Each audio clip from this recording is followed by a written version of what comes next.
মানুষ বাঁচতে দেয় না, আবার মরলে আফসোস করে। জীবিত থাকতে প্রশংসা উৎসাহ কেউ দেয় না, মারা যাওয়ার পরে সবাই লাইন ধরে শুধু প্রশংসাই করে। বুঝতে পারছি আমি কথা? সেজন্য দুনিয়াতে যতদিন বাঁচবেন মাথায় রাখবেন, আপনি ছাড়া আপন আর কেউ নাই দুনিয়াতে। যদি আপন খুঁজতে চান আপনি পাবেন একমাত্র নবী রাহমাতুল লিল আলামিন আর আপনার রব্বুল আলামিন। দুনিয়া আখেরাতে কাছের আপন প্রিয় বললেই এছাড়া আর কেউ নাই দুনিয়াতে। সব স্বার্থের খেলা, সময়ের চাহিদা, প্রয়োজন মাত্র। প্রিয়জন আর প্রয়োজনের মধ্যে আসমান জমিন পার্থক্য। প্রয়োজন, প্রিয়জন, আর প্রিয়জনের সংখ্যা তো অনেক কম। সে প্রিয়জন ওই যখন আজরাইল সামনে চলে আসবে, প্রিয়জন আর প্রিয়জন থাকবে না। হাসরের যখন সওয়াবের কথা চলে আসবে, প্রিয়জন আর প্রিয়জন থাকবে না। কারণ মানুষ সবাই দিন শেষে নিজেরটাই ভালো বোঝার চেষ্টা করে, অন্যের মুখে হাসি কেড়ে নিয়ে হলো নিজে হাসার চেষ্টা করে। যতদিন বাঁচবেন তাওয়াক্কুলটা রবের উপর রাখবেন, দিলটা উজাড় করে আপনার আবার নবীকে মহব্বত করবেন। বেশি বেশি ইস্তেগফার করব, বেশি বেশি দরুদ পড়ব, সাধ্য মোতাবেক সৃষ্টির উপকার করব, নিজে সয়ে যাব, অন্যকে সুখে রাখার চেষ্টা করব। দেখবেন আল্লাহ তাআলা আপনার জীবনকে এমন ভাবে সাজাই দিবে যেটা আপনি কল্পনা করেও পৌঁছাইতে পারবেন না। বলেন সুবহানাল্লাহ। একজন আল্লাহ ওয়ালার কাছে একজন মানুষ প্রশ্ন করলেন, হুজুর আমি শান্তি পেতে চাই, এখানে আমার খুব অশান্তি, একটু শান্তি পেতে চাই, আমি আমার রিজিকে বরকত পেতে চাই, কি করি? হুজুর উত্তরে বললেন, তুমি বেশি বেশি ইস্তেগফার করো আর তোমার সর্বশ্রেষ্ঠ দুশমনের জন্য হেদায়েতের দোয়া করো। তুমি যখন তোমার সর্বশ্রেষ্ঠ দুশমনের জন্য নাম ধরে ধরে যদি পারো দোয়া করতে, দোয়াটা রবের কাছে যখন যাবে, রব তো জানে তোমার মনের হালত কি, রব তো জানে কেন তুমি তাকে দুশমন মনে করো, কেন তাকে শত্রু মনে করো, কেন তাকে ঘৃণা করো, দেখতে পারো না, সেই কারণটাও তো রব জানে। যখন রব দেখবে আমার বান্দা প্রতিশোধ না নিয়ে তার কল্যাণে দোয়া করছে, ক্ষমা করা রবের শান, ওই গুণ যখন আল্লাহ কোন বান্দার ভিতর দেখে যে বান্দাও ক্ষমা করে দিচ্ছে প্রতিশোধ না নিয়ে, আল্লাহ তখন ওই বান্দা যে ক্ষমা করতে চায় তার সারা জীবনের গুনাহ মাফ করে জাহান্নামী থেকে জান্নাতি বানায় দেয়। সেজন্য আল্লাহ ওয়ালাদের চরিত্রের মধ্যে একটা গুণ দেখবেন, ওনারা প্রতিশোধ নিতেন না, ছেড়ে দিতেন, যা তুই আমার প্রশংসা করলো আমি আসমানে উঠবো না, তুই আমার বদনাম করলো তো আমি মাটির নিচে যাব না। আল্লাহ আমাকে আপনাকে যতটুকু দিয়েছে ততটুকুই তো। আল্লাহ ওয়ালারা বলে যে তুমি করলো প্রশংসা আমার কিচ্ছু যায় আসে না, তুমি বদনাম করলো আমার কিচ্ছু যায় আসে না।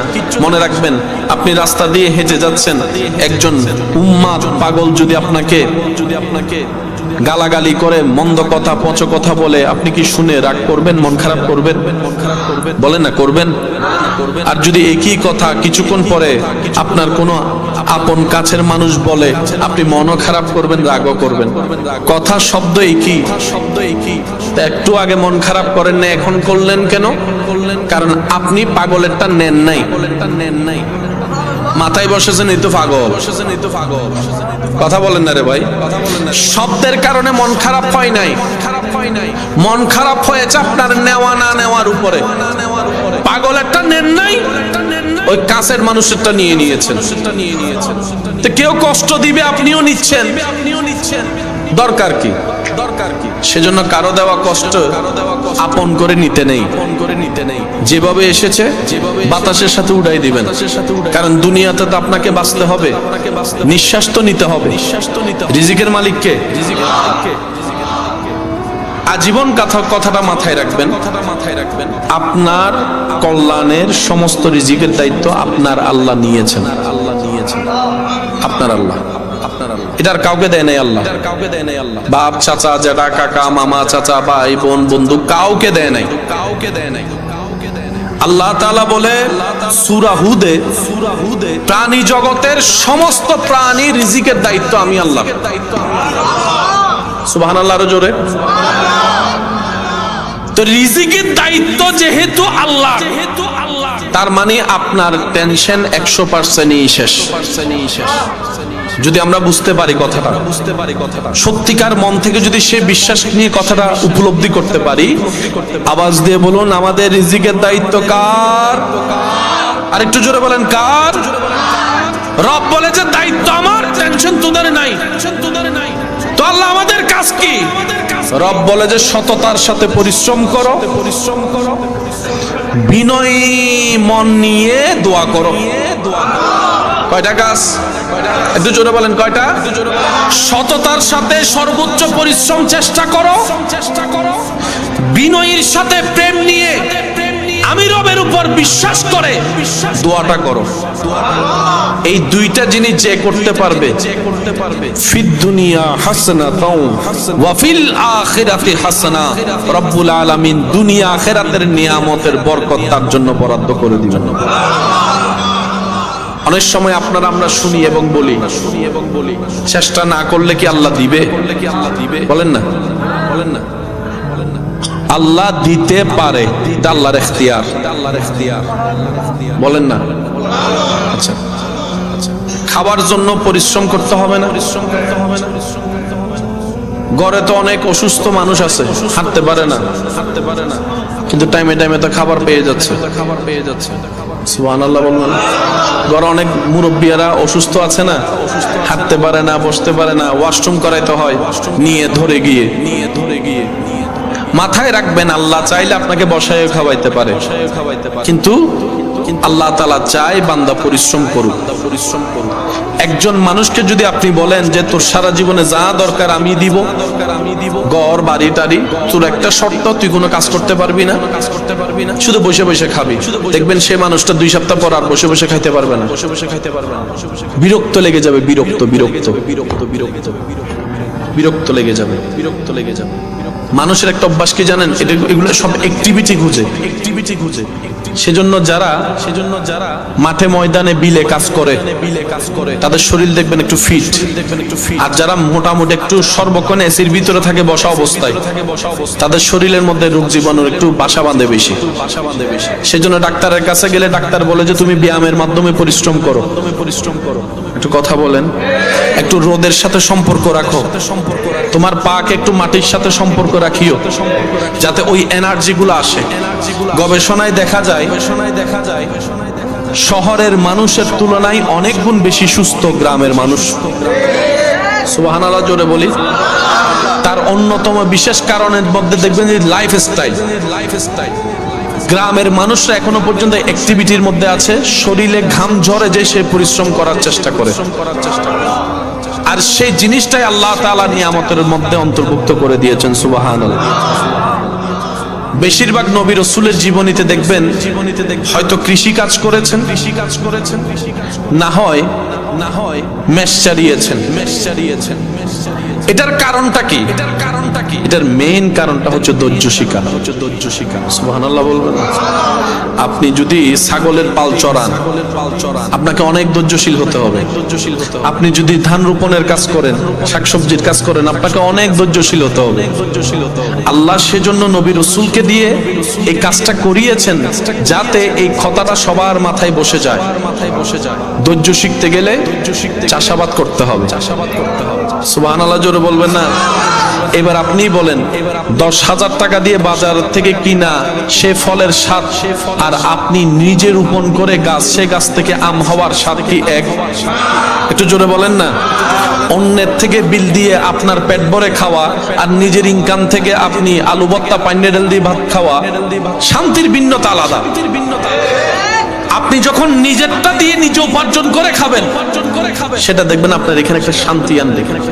আর যখন আপনার ইনকামের টাকা দিয়ে অন্যরা খাবে, দিলটা আরো বড় হয়ে যাবে, প্রশান্তিতে ভরে যাবে। বলেন না সুবহানাল্লাহ। আমরা যেন ইন্নাদ দীনা ইনদাল্লাহিল ইসলাম, এই ইসলামকে জীবনে ধারণ করে চলতে পারি। আল্লাহ তাআলা আমাদের সবাইকে সে তৌফিক দান করুক। আমিন। একটা আয়াত উলামায়ে কেরামের দোয়া নিয়ে আপনাদের সমীপে পেশ করে আমি অল্প কিছুক্ষণের মধ্যে আপনাদের থেকে বিদায় নিব। আয়াতটা একটু খেয়াল করবেন। আল ইয়াউমা আকমালতু লাকুম দীনাকুম ওয়া আতমামতু আলাইকুম নি'মাতি। চিৎকার দিয়ে বলেন সুবহানাল্লাহ, মাশাআল্লাহ। আরেকটু জোরে বলেন। নিয়ামত ছাড়া শান্তি পাওয়া যায়? আল্লাহ পাক বলছে তোদের ধর্মের মধ্যে আমি আল্লাহ সব ধরনের নিয়ামত দিয়ে দিয়েছি। ওয়া আতমামতু, পরিপূর্ণ করে দিলাম। সুবহানাল্লাহ বলেন। ওয়া আতমামতু আলাইকুম নি'মাতি, আমার সমস্ত নিয়ামত ইসলামে, আমার সমস্ত রহমত ইসলামে।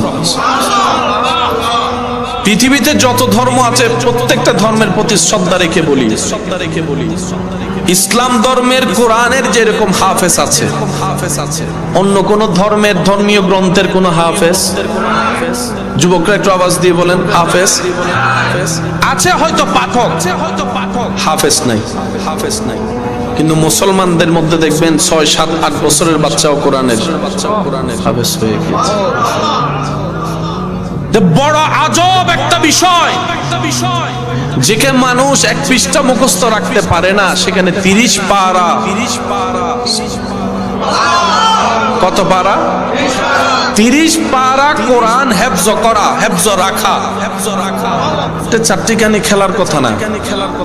সেজন্য তারা এই চ্যালেঞ্জটা কোরআনের সাথে করতে পারে না বলে মাঝে মধ্যে দেখবেন ভিডিওতে আপনারা দেখবেন কোরআনের পৃষ্ঠা ছিঁড়ে ফেলে, লাগাই দেয়, এই করে সেই করে। এগুলা কোরআনকে কোরআনের সাথে চ্যালেঞ্জে টিকতে না পারার কারণে এই দুশমনীগুলা করে। তারা মনে করে কোরআন ছিললে কোরআন শেষ। বাল হুয়া কুরআনুম মাজিদ ফি লাউহিম মাহফুজ। যেখানে আছে কোরআন, রব যেখানে রেখেছেন সেখানে আপনার আমার সবাই মিলেও যাওয়া সম্ভব নয়।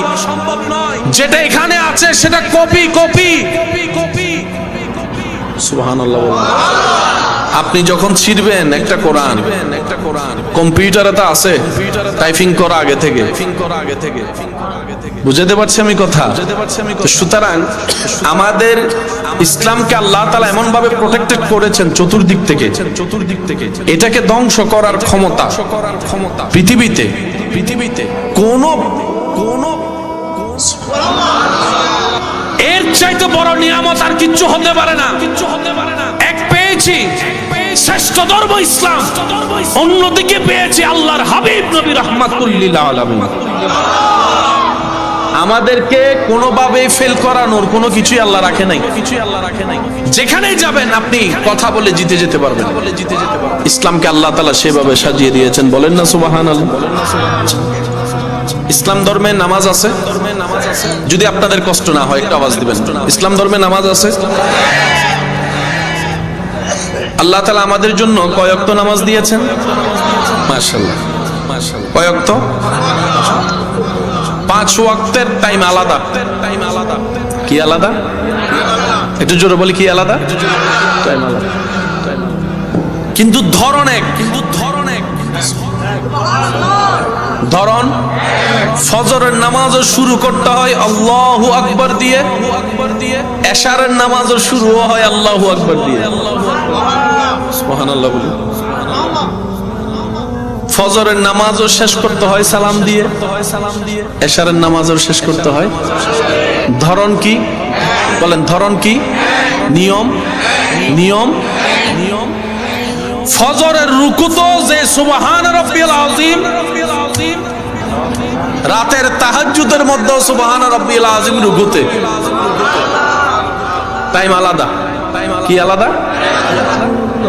নামাজকে আল্লাহ তাআলা সূর্যের সাথে রেখেছেন। রমজানের রোজা চাঁদের সাথে। সুবহানাল্লাহ জোরে বলি। হজ চাঁদের সাথে। আমি কি বুঝাতে পারছি কথাগুলা? এখন বিজ্ঞান গবেষণা করে দেখে পুরা পৃথিবীর সিস্টেম সেকেন্ডের ভিতর উলটপালট হয়ে যাবে যদি সূর্য না থাকে, চন্দ্র না থাকে। সুবহানাল্লাহ জোরে বলবেন না? আমার বিজ্ঞানের ভাইয়ের আমার চাইতে আরো বেটার জানে সৌরজগতের যে বিষয়টা, পৃথিবী যে মাত্রায় ঘুরছে, এক সেকেন্ড যদি বিরতি